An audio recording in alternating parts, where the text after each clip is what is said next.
Hi, my name is Taylor Sims, and I read the book Captivating.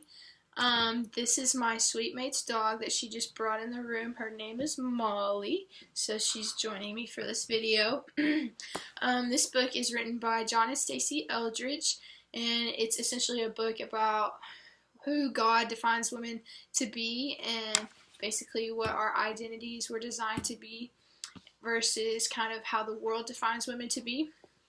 And so it was really refreshing to read because it's a topic that you don't often hear about in the church. This book was built around three premises, and that's these three things: that women long to be romanced, they long to play a role in their own adventures, and they long to display beauty.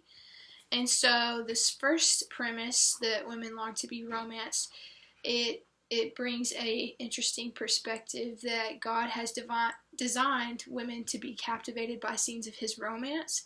And so this was something that I found especially interesting because I'm one to kind of always look at sunsets and listen to music and things like that and find God's beauty in those things. And it really emphasized the God's presence in those things, such as songs, scriptures, poems, sunsets, people, animals, scenery, and so on.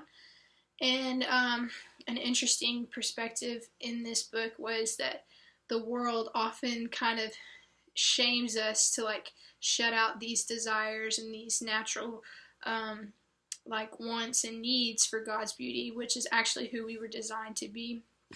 The second premise about adventure is that women long to have their own role in a great adventurous story. And so this book is kind of a response to John Eldridge's recent or prior book, which is Wild at Heart, which was written for men. And the essence of that book is that men are wild and they long to chase and kind of be adventurous, and the essence of women is that we long to be chased. And so we complement each other and we work hand in hand.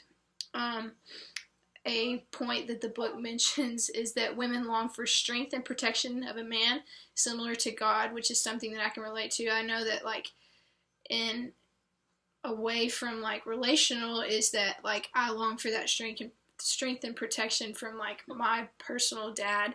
And so I know that that's always comforting to have because it resembles the strength and care and comfort that God provides us. And this third premise of beauty is that women were meant to be the incarnation of a captivating God.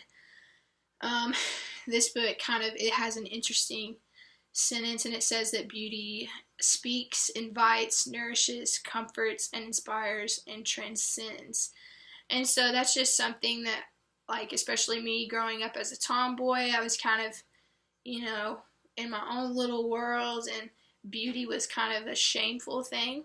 And so as I got older, you kind of change. And so beauty was something that was encouraged in this book, and it's just refreshing because you often see in this world that we kind of shut out our beauty and we hide those things because we're often trying to live up to the expectations and the roles that men set, the standards that men set. So we're often trying to live up to those standards, and essentially we're encouraged to embrace our full being. So I really enjoyed this book.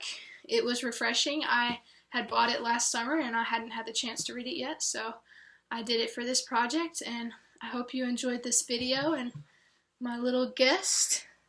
Thanks for watching.